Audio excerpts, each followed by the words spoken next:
Okay,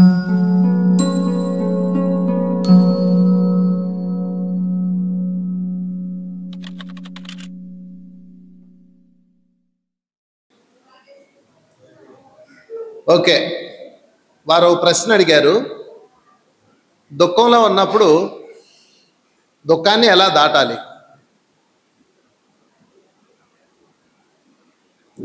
ఒక పాట ఉంది ఆత్రేయ గారిది, బాధే సౌఖ్యమనే భావన రానివోయ్, ఆయరుకే నిత్యమానందమోయ్, బ్రహ్మానందమోయ్, జగమే మాయా బ్రతుకే మాయా. అదే అంతే, ఇంకా ఆన్సర్ ఇవ్వలేదు దానికి. చప్పలు కొట్టేద్దాం ఆత్రేయ గారికి. జగం ఒక మాయ, బతుకు ఒక మాయ, ఆ ఎరుకే నిత్యమానందమోయ్. ఆ ఎరుకంటే ఆ అవేర్నెస్. ఆ అవేర్నెస్ వస్తే మీకు నిత్యమానందమోయ్, నిత్యము ఆనందం ఉంటుంది. ఇదే దుఃఖాన్ని దాటే మార్గం. అర్థమైందండి? జగమే మాయ. మరి జగంలో ఉన్న బతికేంటి? అది కూడా మాయే. ఎప్పుడైతే ఈ రెండు మాయ అని తెలుసుకున్నారో వాళ్ళకి నిత్య ఆనందం ఉంటుంది. నిత్య ఆనందం. ఒకసారి ఏం జరిగిందంటే, నారదుడు వైకుంఠం వెళ్ళాడు. వెళ్ళగానే లక్ష్మీదేవి శ్రీవారు పాదాలు ఒత్తుతూ ఉంది. భార్యాభర్తలు ఏకాంతంగా ఉన్నారనుకోండి, ఇంటికి ఎవరన్నా అతిథులు వెళ్ళారనుకోండి, భార్య ఏం చేస్తుంది? లోపలికి వెళ్తుంది కదా. అలా వెళ్తారా అండి అన్నట్టు చూస్తున్నారు వీళ్ళు. మాకు అలాంటి అలవాట్లేం లేవండి, సాంప్రదాయం అది. ఒక పురుషుడు ఇంటికి రాగానే ఆ ఇంట్లో ఉన్న స్త్రీ, ఆ ఇల్లాలు లోపలికి వెళ్తుంది. అది అది సాంప్రదాయం. నేనేదో చెప్పినట్టు మీరు వెళ్తారో లేదో అది మీ ఇష్టం, దాన్ని పక్కనట్టండి. మనకు అలాంటి అలవాట్లు లేవండి అనుకుంటుంది ఆమె. సరే, లక్ష్మీదేవి లోపలికి వెళ్ళింది. ఎందుకు వెళ్ళింది? ఎందుకు వెళ్తారంటే అతిథి మర్యాద అంటారు దాన్ని, రెస్పెక్ట్నెస్. అది పురుషులు వస్తే ముఖ్యంగా. ఆమె అలా వెళ్ళగానే, అంటే బయట వాళ్ళు, ఇంట్లో వాళ్ళు వస్తే వెళ్ళరు. మళ్ళా ఇంట్లో కొడుకో లేకపోతే ఇంట్లో వాళ్ళు వస్తే వెళ్ళరు. బయట వాళ్ళు వస్తే ఎవరైనా వెళ్తారు కదా. అప్పుడు నారదుడు మొహం చిన్నబుచ్చుకున్నాడు. అదేంటి నారదా మొహం చిన్నబుచ్చుకున్నావు అన్నాడు నారాయణుడు. స్వామి, నేను మాయని జయించినోడు కదా, అమ్మ లోపలికి ఎందుకు వెళ్ళింది అన్నాడు. అనగానే, మాయని జయించావా? సర్లే దాన్ని పక్కన పెట్టి ఇప్పుడు నీకు ఒకటి చూపిస్తాను రా అని తీసుకెళ్ళాడు. తీసుకెళ్ళి ఒక కోనేరు దగ్గర తీసుకెళ్ళాడు. భూలోకం వచ్చారు, ఒక కోనేరు చూపించాడు. ఈ కోనేరు ఎలా ఉంది అన్నాడు. అబ్బా ఏముంది కోనేరు, తలతల్లాడిపోతుంది, నీరు తాజాగా ఉన్నాయి, అద్భుతం అన్నాడు. దాన్ని చూస్తే ఏమనిపిస్తుంది అన్నాడు. దానిలో అర్జెంటుగా మునకేయాలనిపిస్తుంది అన్నాడు. మరి కానీ అన్నాడు. ఈయన వెంటనే తుంబుర రుద్రాక్షలు పక్కన పెట్టేసి గబగ వెళ్ళి కోనేరులో నమో నారాయణ అని ఇలా మునిగాడు. ఇలా మునిగి మళ్ళీ పైకి లేచాడు. పైకి లేకగానే ఈయన స్త్రీ అయిపోయాడు, గతాన్ని మర్చిపోయాడు. అయోమయంగా బయటకు వచ్చాడు. బయటకు వచ్చింది. ఓకే, అంటే ఒక మునక ఇలా మునిగి పైకి రాగానే ఈయన స్త్రీ అయిపోయాడు. నారాయణ లేడు, ఏమీ లేడు. కోనేరు అలాగే ఉంది, ఆ చెట్లు చేమలు యాజ్ ఇట్ ఈజ్గా ఉన్నాయి. ఏం అర్థం కావట్లేదు ఆమెకి. నేను ఎవరు, అసలు ఎక్కడున్నాను, ఇక్కడ నుంచి ఈ కోనేట్లో ఎందుకు తడిచాను నేను అని అయోమయంగా బయటకు వచ్చింది. అప్పుడే గుర్రం మీద ఆ దేశపు రాజు వచ్చాడు.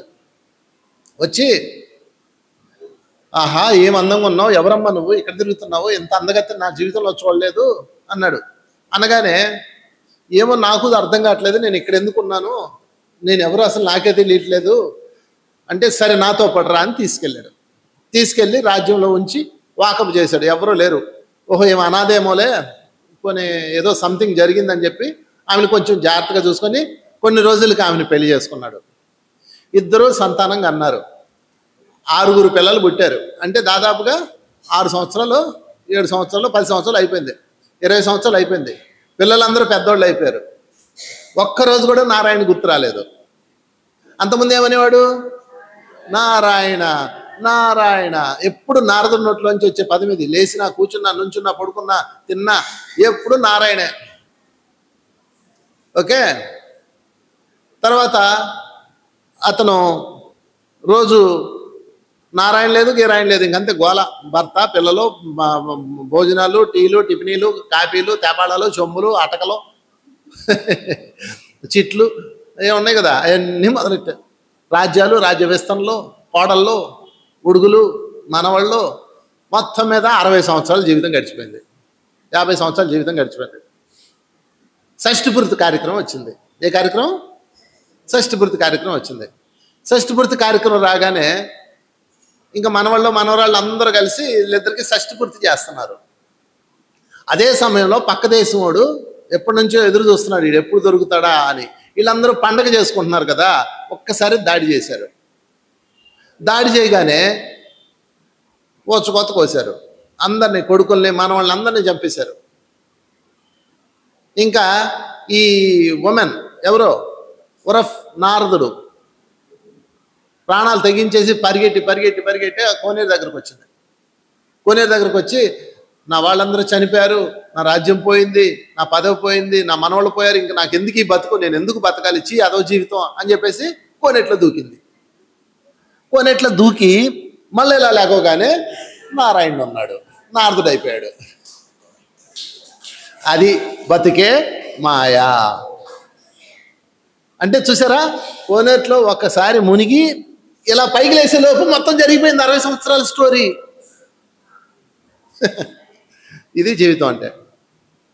చెప్పండి, జగమే మాయా, బ్రతుకే మాయా.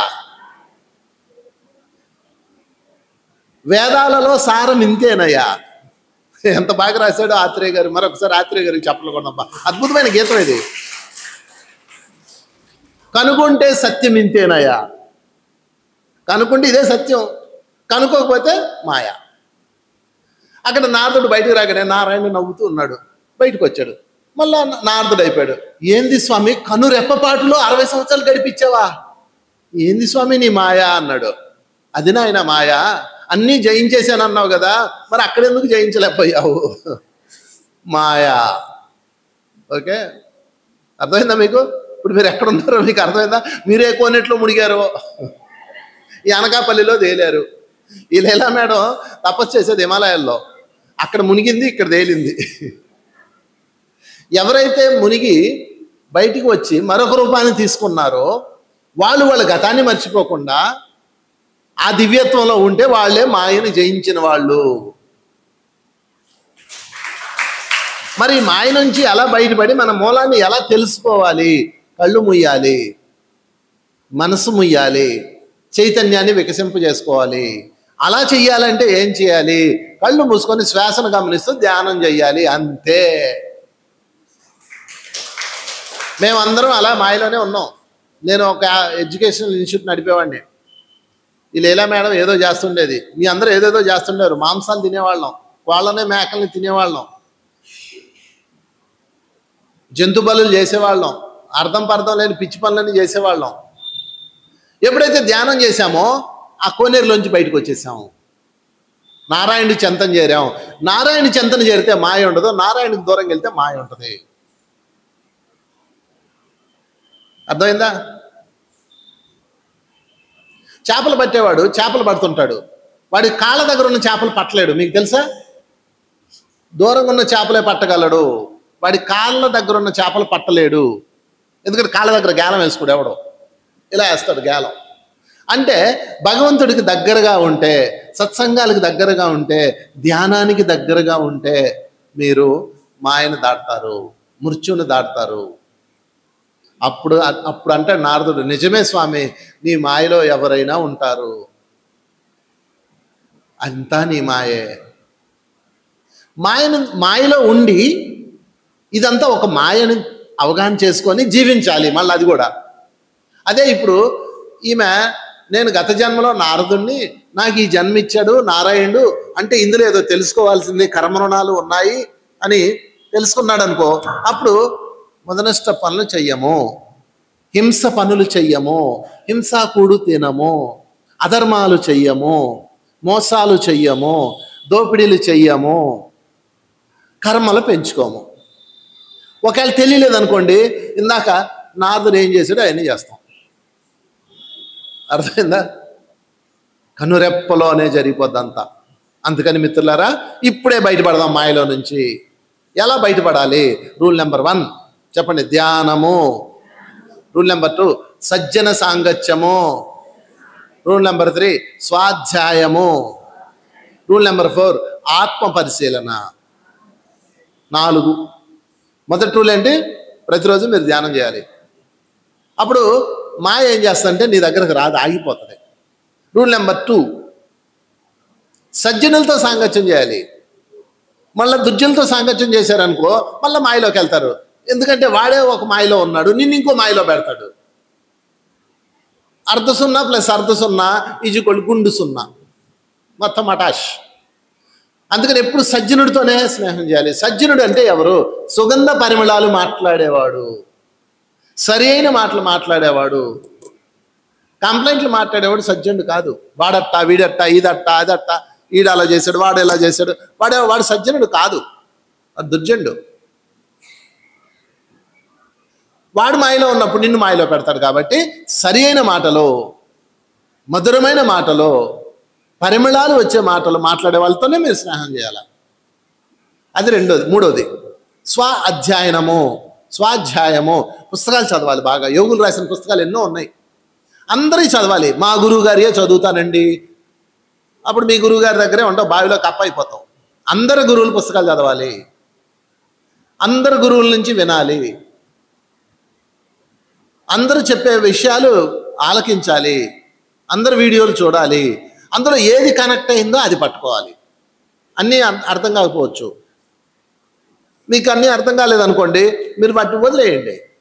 అర్థమైన దాన్ని పట్టుకోండి. అర్థమైందండి? అందరు గురువులు వినాలి. ఒక తేనెగా అన్ని పూల దగ్గరికి వెళ్ళి మకరందం తెచ్చుకుంటుందా? మా జాతి పువ్వు అని ఉందా? తేనెగకి ప్రత్యేకమైన జాతి పువ్వు అంటూ ఏమన్నా ఉందా అండి? అన్ని పూల దగ్గరికి వెళ్తుంది. అలా మనం అందరి దగ్గర నేర్చుకోవాలి. అలాగని చెప్పేసి అన్నీ నెత్తిన పెట్టుకోకూడదు. అందులో నీకు ఏది బాగా అర్థమవుతుంది, ఏది కనెక్ట్ అవుతుంది, ఎవరు చెప్తే నీకు మధురంగా ఉంది, ఎవరు చెప్తే నీకు అవగాహన వస్తుంది, వాళ్ళే నీ మాస్టర్, వాళ్ళని పట్టుకోవాలి. మళ్ళీ ఎక్కడికి వచ్చినా కూడా మాయలో ఉంటారు. కొన్ని రోజులు సాధన చేస్తారు, ఒక సబ్జెక్ట్ పట్టుకుంటారు, దానిలో సాధన చేస్తుంటారు. ఈలోపు యూట్యూబ్లో ఇంకోటి కనపడితే కుండలేని శక్తి లేపండి అని అటు పరిగెడతారు. అది వినండి. నీకు ఏది అవసరమో గుర్తుపెట్టుకో. నీకు ఏది అవసరమో దాని పేరే సరి అయిన సాధన, సరి అయిన ధ్యానము. సరి అయిన అన్న పదం బాగా మైండ్కి ఎక్కించుకోండి. సరి అయిన అంటే ఏంటి? సరి అయిన అంటే ఏంటి? నీకు ఉపయోగపడేది. ఇప్పుడు నా దగ్గరకు ఒకటి వచ్చాడు, నువ్వు ఇలా కాదు, ఒక సాధన చెప్తాను చెయ్యి అన్నాడు. ఏంటి దానివల్ల ఫలితం ఏంటంటే నువ్వు గాలిలో తేలిపోతావు అన్నాడు. దానివల్ల ఏంటి ఫలితం అన్నాను. ఏంటి లాభం ఏంటి? నాకెందుకు అది? గాలిలో తేలడం వల్ల ఏంటి లాభం చెప్పండి. ఒకసారి రమణ మహర్షిని నదిలో దాటడానికి ఆయన వెళ్ళాడు. వెళ్తే మీరు యోగులు కదా, నీటి మీద నడవడం సాధన చేయొచ్చు కదా అన్నాడు ఒక పండితుడు వెటకారంగా. అప్పుడు ఆయన ఏమన్నాడంటే, నిజమే చెయ్యొచ్చు, నీటి మీద నడిస్తే వెళ్ళడానికి దాదాపుగా 5 నుంచి 10 సంవత్సరాలు సాధన చేస్తే వస్తుంది. అది సాధన చేస్తే రాందంటూ ఈ లోకంలో ఏదీ లేదు, అన్నీ వస్తాయి. దానికోసం 10 సంవత్సరాలు ఎందుకు కష్టపడాలి? పావలా అయితే ఈ ఒడ్డు నుంచి ఆ ఒడ్డుకు తీసుకెళ్తాడు కదా అన్నాడు ఆయన. అర్థమైందా? మొన్న ఒకళ్ళు వచ్చి మీరు ఇక్కడ కూర్చొని ఎక్కడో ఉన్న వాళ్ళకి మీరు మెసేజ్ పంపచ్చు అన్నాడు. నేను అన్నాను, ఎందుకు అది? ఫోన్ చేస్తే వెళ్ళిపోతాం కదా.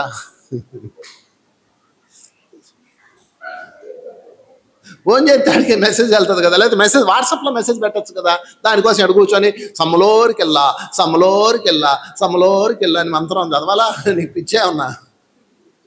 కానీ ఆడు చేస్తున్నాడు. అది సరికానిది. అతనికి సరైందేమో వదిలేయండి, మనకు సరికానిది. గుర్తుపెట్టుకోండి, ఇక్కడ సరి అయిన ధ్యానము, సరి అయిన మాట, సరి అయిన క్లాసు అన్నీ వినకూడదు. వినండి, వినదగున ఎవరు చెప్పినా వినండి. వినినంతన వేగిరపడక ఓ పరిగెట్టేకండి, ఏదో చెప్పేసాడు అని. సరి అయిందా కాదా, నాకు సరి అయిందా కాదా, ఇది అవసరమా కాదా, దీనివల్ల నాకు ఉపయోగం ఉందా లేదా, అర్థమవుతుందా? ఇక్కడ ఆధ్యాత్మిక సాధనలో కూడా మాయలో ఉన్నాం మనం. ఎందుకు మీరు మాయలో ఉంటారు? మీకు సరిపోదా ధ్యానం? హాయిగా ధ్యానం చేసుకోండి, ఓ ముద్ద తినండి, కమ్మగా జీవించండి, ఆనందంగా ఉండండి, ఆడుతూ పాడుతూ జీవించండి, జ్ఞానాన్ని సంపాదించండి, సరిపోయింది కదా లైఫ్కి. అలా కాదు, తలకాయ కింద పెట్టాలి, కాలు పైన ఎట్టేయాలి, ఈ పొట్ట తెచ్చి ఇక్కడ అంటించేయాలి, ఈ కుండలను తీసుకొచ్చి పైన సహస్రాల్లో పెట్టేయాలి. ఎందుకు? మీ ఎంపిక ఏంటి? మీ జీవితం ఏంటి? మీరు ఒక ఆధ్యాత్మిక వ్యక్తిగా ఉందామని వచ్చారు, జ్ఞానాన్ని సంపాదించడానికి వచ్చారు, సంసారంలో ఉండడానికి వచ్చారు, సంసారంలో నిర్వాణం పొందడానికి వచ్చారు, అవునా కాదా? సంసారంలో నిర్వాణం అంటే అర్థం ఏంటంటే ఉన్న పనులు ఉంటూనే ఏ భర్తని, ఏ భార్యని, ఏ పిల్లల్ని ఎవరిని వదలకుండా సులువైన సాధనలు చేస్తూ జ్ఞానాన్ని సంపాదించడాన్ని సంసారంలో నిర్వాణం అంటారు. మొగుడిని వదిలేసి, పిల్లల్ని వదిలేసి, భయంకరమైన సాధన చేసి, ముక్కు తెచ్చి మూతిలో పెట్టేసి, కాళ్ళు తెచ్చి డొక్కలో పెట్టేసి, అవి సంసారంలో నిర్వాణం కాదు. అది యోగ సాధనలు, అవి వేరు. అవి చేసుకునే వాళ్ళు అవి చేసుకుంటారు. మన పని ఏంటి అంటే జ్ఞానము. గుర్తుపెట్టుకోండి, ఎవరైతే ధ్యాన మార్గంలోకి వచ్చారో, ముఖ్యంగా ఆనాపానసతి ధ్యాన మార్గంలోకి వచ్చారో, వాళ్ళ యొక్క టార్గెట్ ఏంటో చెప్పనా? ఎన్లైటన్మెంట్, మోక్షము, జ్ఞానము. మీరు దేని మీద ఫోకస్ చేయాలి? జ్ఞానం మీద ఫోకస్ చేయాలి, భయంకరమైన సాధనల మీద కాదు. 1 గంట ధ్యానం ఎనఫ్. ఒకవేళ ఇంకా నీకు చెయ్యాలనిపిస్తే 10 గంటలో, 12 గంటలో, 20 గంటలో, ఏదో రోజు మౌన ధ్యానాలు ఉంటాయి కాబట్టి చేసుకోండి, సాధన పెంచుకోండి, అది తప్పు కాదు. కానీ ఏది కఠినంగా చేయరాదు, సులువైన సుఖమైన సాధనే ఆనాపానసతి ధ్యానము. చెప్పకూడదు ఆనాపానసతి ధ్యానానికి. సులువైన సుఖమైన, సులువుగా ఉండాలి, సుఖంగా ఉండాలి, అది 3వ పాయింట్. అర్థమైంది మిత్రులారా? ఎందుకు భయంకరమైన సాధన చేయాలి అంటే అది వాళ్ళకి అవసరమైతే చేసుకుంటారు. మీరు మీ గురించి ఆలోచించుకోండి. సరి అయిన సాధన.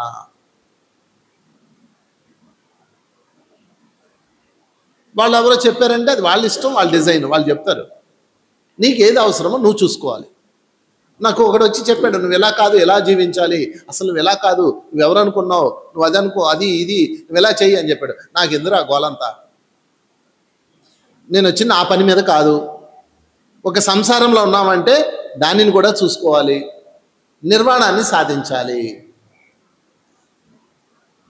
ఓకే, ఈ 4 పనులు చేయాలి. 1 ధ్యానము, 2 సజ్జన సాంగత్యము, 3 స్వాధ్యాయము, 4 స్వీయ ఆత్మ పరిశీలన. ఇదే అసలైంది 4వది. అంటే మిమ్మల్ని మీరు పరిశీలించుకోవాలి. ఏంటి నేను ఎలా ఉన్నాను, నేనేంటి అహంకారంతో ఉన్నాను, నేనేంటి అసూయతో ఉన్నాను, నాకెందుకు ఈ కర్మలు ఉన్నాయి అంటే నా కర్మలు ఇంకా పోలేదంటే నేను ఇంకా జ్ఞానవంతుడిని కాలేదన్నమాట. ఎక్కడో నాలో లోపం ఉంది. ఆ లోపం ఏంటి? ప్రతి క్షణం మిమ్మల్ని మీరు పరిశీలించాలి. గుర్తుపెట్టుకోండి, ఈ లోకంలో మీరు నిఘా ఇయ్యాల్సింది ఎవరి మీద చెప్పనా? పక్కింటి వాళ్ళ మీద కాదు, మీ మీద మీరు నిఘా ఇయ్యాలి. భీష్మ పితామహుడు యొక్క తండ్రి శంతన మహారాజు ఇంద్రలోకం వెళ్ళాడు.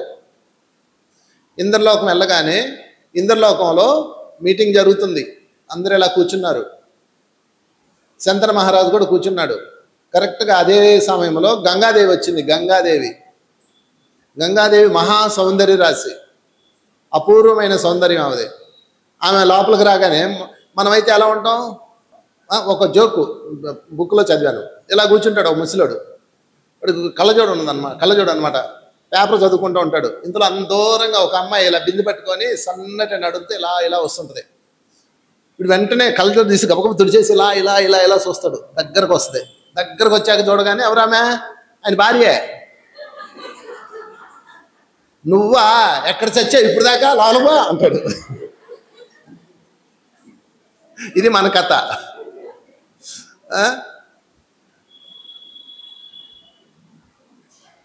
శంతన మహారాజు కూడా ఇలా కూర్చొని ఉంటాడు.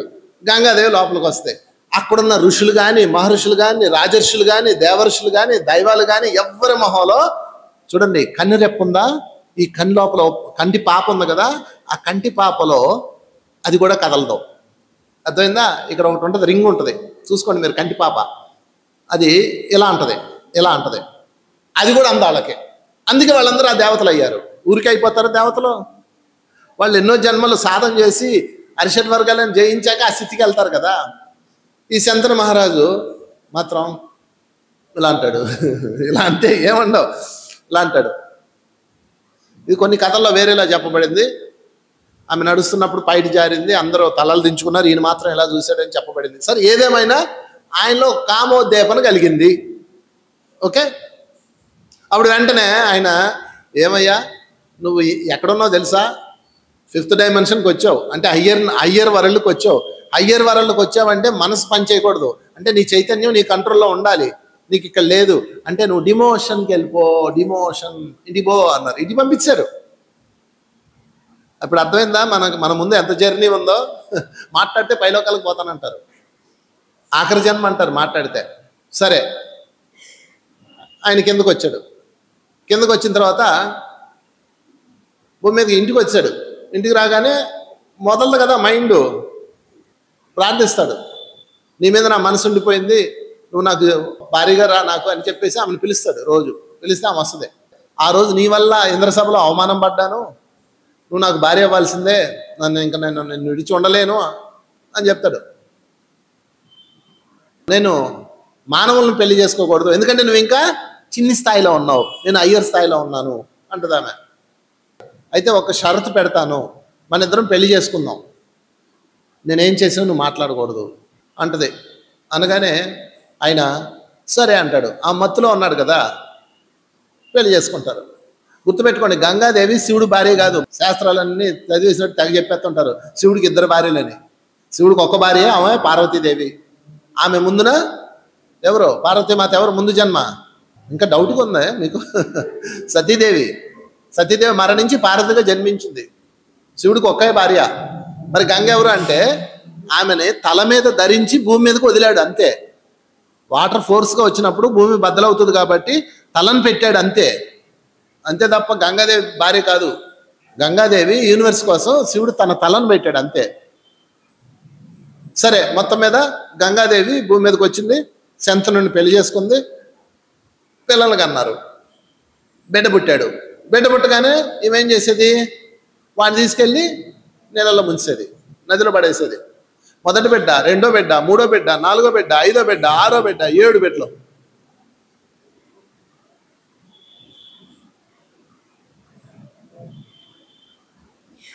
ఏడుగురు బిడ్డలు కళ్ళ ముందు చంపేస్తుంది. తట్టుకోలేకపోయాడు. లాస్ట్లో ఏంటి నువ్వు చేస్తున్నావు, ఆగు, దుర్మార్గురాలా, దుష్టురాలా, ఆగు అన్నాడు. నేను ఆ రోజే చెప్పాను నీకు, నేను చేస్తున్న పని నువ్వు ఆపకూడదు. ఇప్పుడు ఆపావు. ఎందుకు ఆపావు? నువ్వు బిడ్డలను చంపడం ఏంటి అన్నాడు. ఇది చంపడం కాదు, మోక్షము అన్నాడు. అర్థమైందా? దేవతలకు మనకు అంత తేడా ఉంటుంది. మరణాన్ని మీరు చావనో మృత్యువనో భయపడతారు, మా దృష్టిలో అది మరణం కాదు, మోక్షము, అమరత్వము, డ్రెస్ చేంజింగ్ అంటది. డ్రెస్ చేంజ్, మన బట్టలు మార్చుకోవడం అంటాం, వాళ్ళకి అట్ట అనమాట. మన గుండె అయిపోద్ది మరణం అంటే. నువ్వు మానవుడు. అందుకే నేను ఆ రోజే చెప్పాను నీకు నాకు సెట్ కాదని, నువ్వే నా తలకాయ తిన్నావు. సరే, నువ్వు మాట తప్పావు కాబట్టి నీకు వదిలేస్తున్నాను, ఈరోజు నుంచి నీకు నాకు బాయ్ బాయ్. కానీ ఈ బిడ్డని నేనే కన్నాను కాబట్టి పెంచి పెద్ద చేసి నీకు ఇచ్చేస్తాను. ఇతనికి ఎన్నో కర్మలు ఉన్నాయి. అసలు విషయం ఏంటంటే మొత్తం వీళ్ళు అష్టవసువులు అన్న దేవతలు ఉన్నారు. వాళ్ళు శాపంతో భూమి మీద జన్మించడానికి వచ్చారు. వాళ్ళు నన్ను బతిలాడారు, అమ్మ నీ గర్భాన్ని జన్మిస్తాము, పుట్టగానే మాకు మోక్షం ఇచ్చేయి అని బతిలాడారు. ఆ 8 మంది, 7గురికి ఇచ్చాను, ఇతనికి ఇవ్వలేకపోయానంటే ఇతనికి కర్మలు ఉన్నాయి కనుక ఇతన్ని పెంచి నీకు అందజేస్తాను, నువ్వు ఇంకెళ్ళొచ్చు అంటది. అంతే, కేల్కతం. ఆ తర్వాత భీష్ముడిని పెంచి పెద్ద చేసి అతనికి అప్పచెప్పి ఆ పైలోకం వెళ్ళిపోతుంది. అర్థమైందా? అంత అవేర్నెస్తో ఉండాలి. స్వీయ ఆత్మ పరిశీలన. చప్పలు కొట్టేద్దాం దానికి, 4వ దానికి. ఓకే, సో మిత్రులారా, జగమే మాయ, బతుకే మాయ. మాయలో ఉన్నామని తెలుసుకొని మాయకు లోపడకుండా జీవించడమే అసలైన మాస్టరీ. చెప్పలు కొడదాం. ఆ మాయను దాటాలంటే 4: ధ్యానము, సజ్జన సాంగత్యం, స్వాధ్యాయం, స్వీయ ఆత్మ పరిశీలన. ఈ 4 ఉంటే మ్యాక్సిమం మాయని తెలుసుకోగలుగుతాం. దాటకపోవడం అనేది మన మీద ఆధారపడి ఉంటుంది. Okay, thank you very much. గట్టిగా చెప్పలు. మంచి ప్రశ్న.